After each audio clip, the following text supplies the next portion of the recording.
Quel est le point commun entre un entretien d'embauche et un date? Il y en a plusieurs, mais dans les deux cas, on a envie que ça se passe bien jusqu'au bout. Et aujourd'hui, je vous présente un framework en 5 étapes pour être sûr que votre entretien d'embauche se passe bien. En tout cas, si vous devez recruter des profils en marketing digital, je ne peux que vous inciter à utiliser ces 5 étapes. Ça permet d'avoir des entretiens qui se passent bien, qui évitent d'avoir des problèmes de sélection des candidats et surtout qui évitent de passer à côté de bons candidats. Et Dieu sait si on en manque.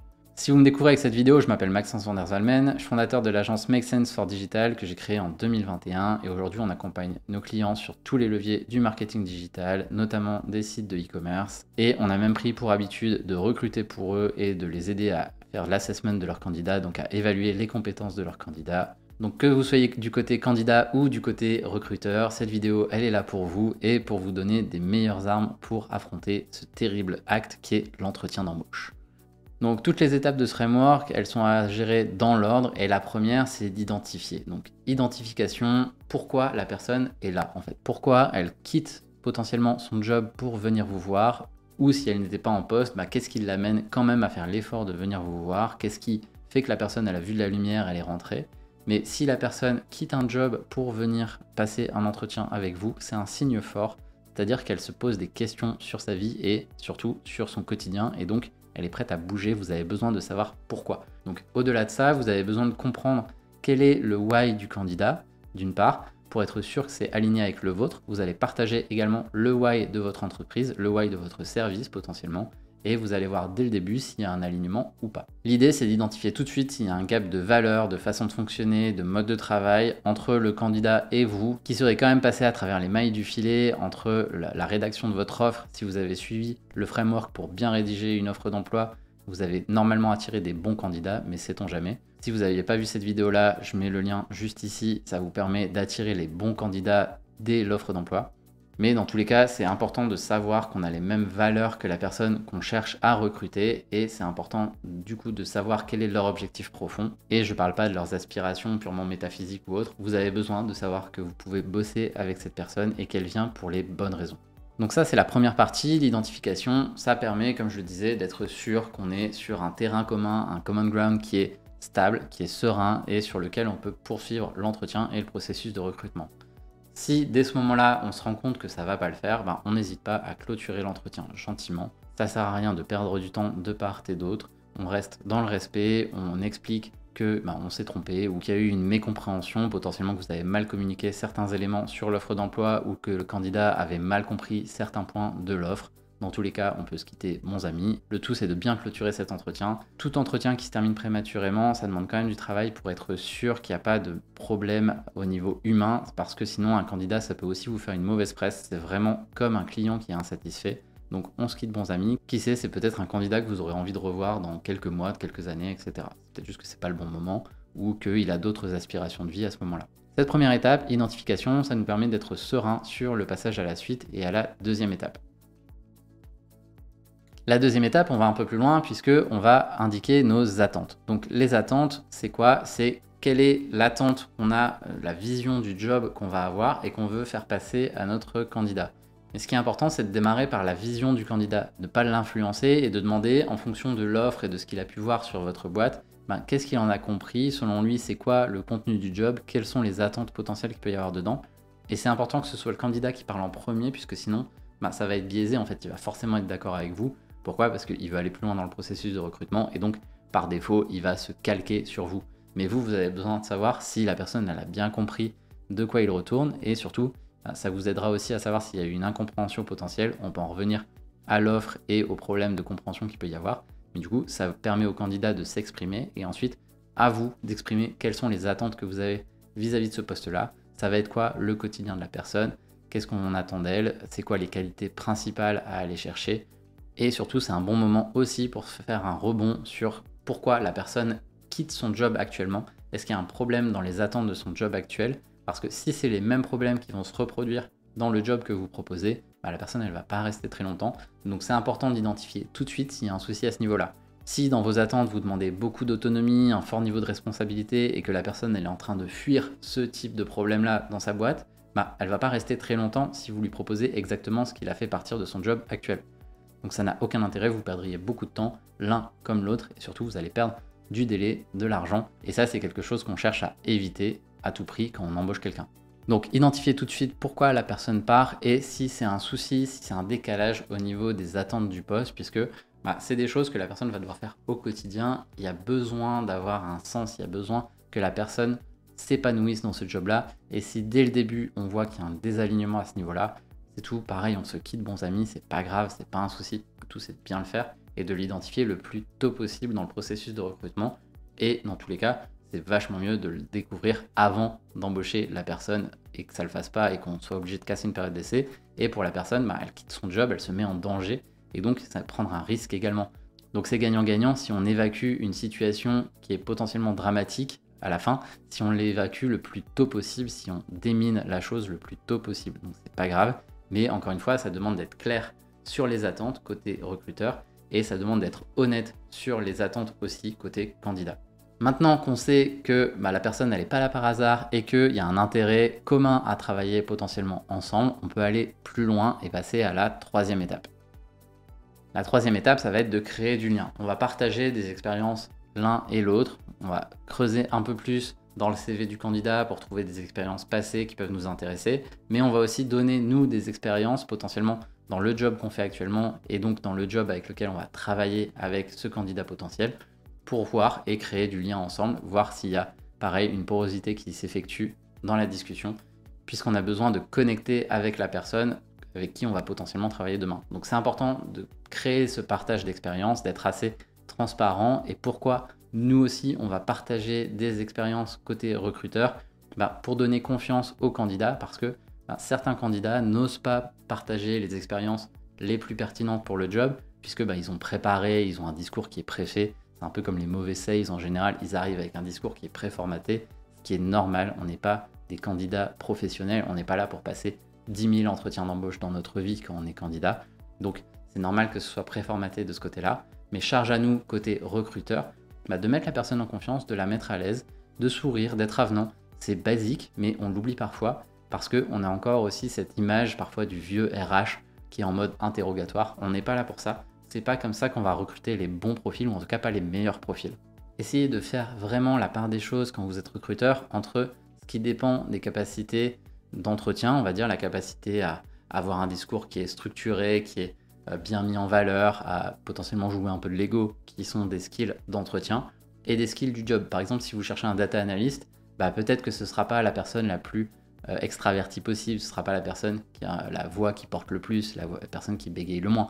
Mais par contre, s'il est très bon pour manipuler du SQL, manipuler des tableaux Excel dans tous les sens, en fait, c'est ça que vous allez lui demander au quotidien. Vous n'allez pas lui demander de vendre quelque chose avec un discours et une voix très forte, etc. Ça, on s'en fout.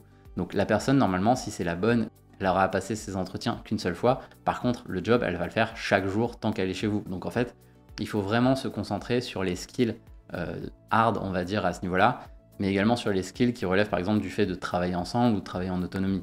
Mais les compétences d'entretien, la personne, on s'en fout complètement. Si la personne, elle l'enrobe très bien, mais que derrière c'est creux, ça ne sert à rien. Elle peut être très bonne en entretien et très nulle au quotidien.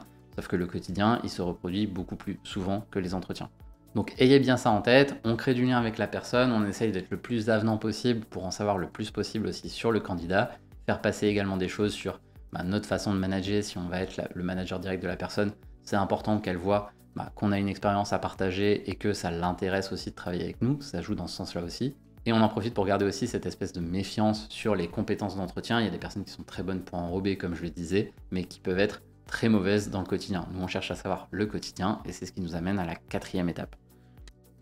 La quatrième étape, justement, ça permet de creuser tout ça, c'est le fait d'incorporer des situations de la vie réelle. Donc, des éléments du quotidien de la personne que vous allez mettre en situation, typiquement.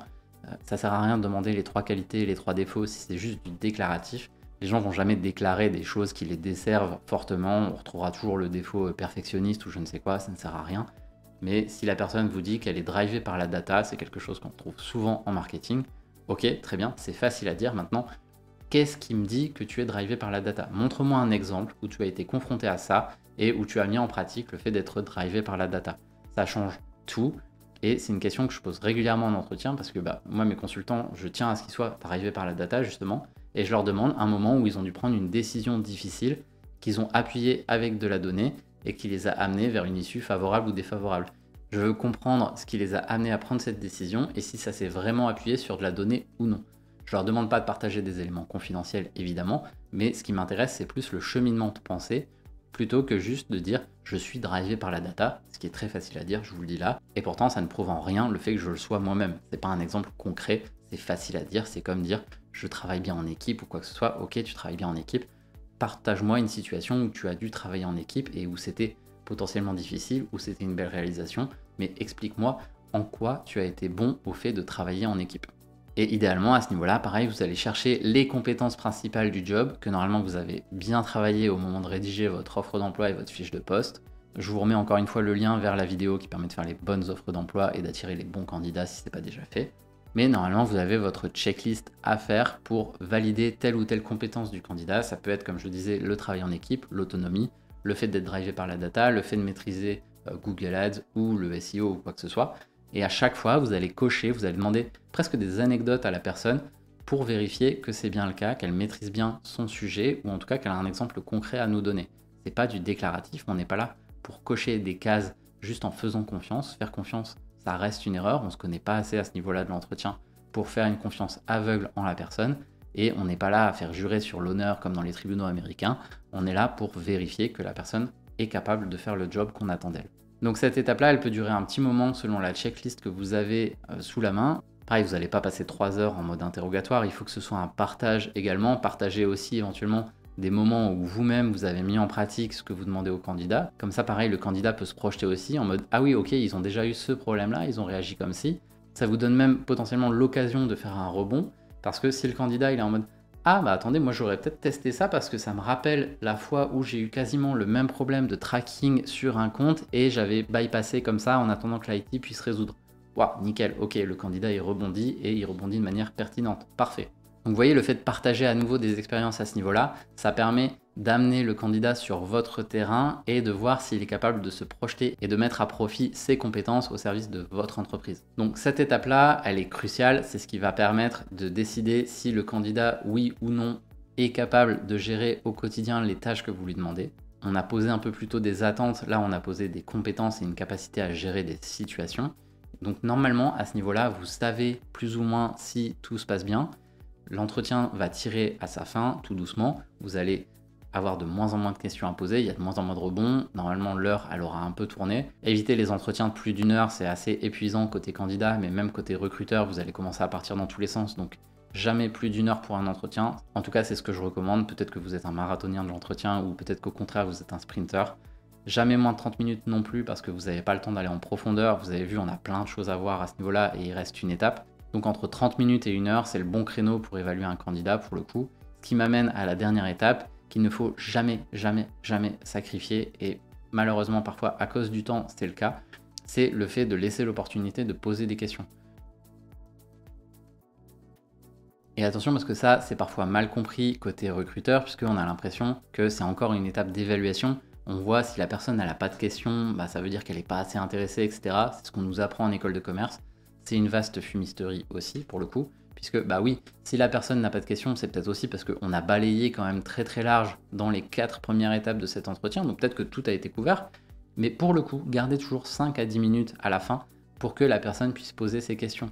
La personne, elle prend aussi un risque en venant chez vous, elle part potentiellement d'un CDI qui n'était pas si dramatique, peut-être même qu'elle n'est pas prête à partir en fait, parce que juste elle est à l'écoute du marché, mais si c'est pas si important que ça, ou si c'est pas si intéressant que ça, elle va pas bouger, elle va pas être prête à se mettre en danger à nouveau. Donc laissez la possibilité de poser des questions. Oui, parfois ce sera des questions un peu à la con, entre guillemets, sur quel est le montant du ticket resto, etc. Ça, c'est des pensées qui sont un peu accessoires pour certains, mais si c'est un point qui est important pour la personne, c'est un sujet. Donc ne jugez pas sur la base de ces questions-là, mais par contre, ces questions-là, elles ne sont pas dans le processus d'évaluation du candidat en tant que tel, sauf si c'est une énorme connerie évidemment, mais elles sont là pour permettre au candidat de se rassurer. Si la personne vous pose une question sur les horaires, je sais que moi j'étais très chiant là-dessus parce que je viens d'une école où on te dit il faut faire des extra hours, les heures ne comptent pas, on oublie l'horloge, etc. Mais si la personne en fait elle aime bien aller chercher ses enfants à l'école, quitte à se reconnecter plus tard le soir ou je ne sais quoi, ou juste elle arrive très tôt le matin, mais en fait peut-être que c'est important pour elle, ça ne veut pas dire que c'est un flemmard, mais peut-être que c'est juste un point qui a un confort aujourd'hui dans son travail qui lui permet d'aller chercher ses gosses à l'école et qu'elle veut garder ça parce que c'est un point qui est important pour cette personne-là. Moi, je sais que si j'avais pas la possibilité d'amener mon gamin tous les matins à l'école, bah, ça m'embêterait profondément parce que j'adore le fait d'aller le déposer le matin, de voir ses copains, etc. Et puis c'est sympa. Et si on me demandait de démarrer le boulot à 8h30 au lieu de 9h, bah en fait, ça m'embêterait, ça me couperait d'un moment familial qui est important pour moi. Donc c'est pareil pour le candidat et il y a un équilibre de vie derrière et surtout la personne, elle a son équilibre de vie aujourd'hui. Donc si c'est un excellent candidat et que la personne, bah, elle est juste à l'écoute du marché, bah, si vous voulez que la personne vienne chez vous, il faut que la personne elle puisse poser ces questions-là, ces grands questionnements à un moment dans l'entretien en fait. Sinon ça crée des non-dits, la personne elle va quitter son CDI, venir chez vous, se rendre compte que ça lui fait sacrifier une partie de sa vie qu'elle n'était pas prête à faire, bah c'est tout, la personne elle va pas rester, ou vous allez la sortir en période d'essai. Donc dans les deux cas, c'est une situation de crise qui aurait pu être évitée en laissant la possibilité à la personne de poser ses questions à la fin de l'entretien. Donc voilà, normalement avec ces 5 étapes, vous avez déjà couvert pas mal de sujets avec votre candidat. Vous avez pu distinguer si c'était un candidat avec lequel vous pourriez être en fit ou non, ou si la personne, bah, ça va pas le faire, c'est tout. On lui écrit, on la remercie, on lui explique potentiellement pourquoi, ça c'est un autre sujet. Mais dans tous les cas, vous avez les bons éléments. Normalement, vous avez pris pas mal de notes pendant cet entretien et ça vous permettra de faire des fiches candidats qui vous aideront à sélectionner le bon candidat ou en tout cas à faire une offre au bon candidat dans l'étape suivante du processus de recrutement. Si la suite du processus de recrutement des bons candidats, ça vous intéresse, laissez en commentaire les questions que vous avez éventuellement sur le sujet. On le sait, en marketing, la qualité d'une équipe, ça change tout. Donc c'est hyper important de sélectionner les bons profils et de savoir les attirer. Donc si c'est un sujet pour vous et que vous voulez éviter de faire des erreurs de recrutement, je vous invite aussi à regarder cette vidéo avec mes pires erreurs de recrutement que j'ai effectuées ces 15 dernières années. Je les documente dans une vidéo pour que vous n'ayez pas à les faire. Donc surtout, allez la voir et évitez de faire les mêmes bourdes que moi. Quant à nous, on se retrouve très vite pour une nouvelle vidéo sur la chaîne Make Sense. En attendant, abonnez-vous!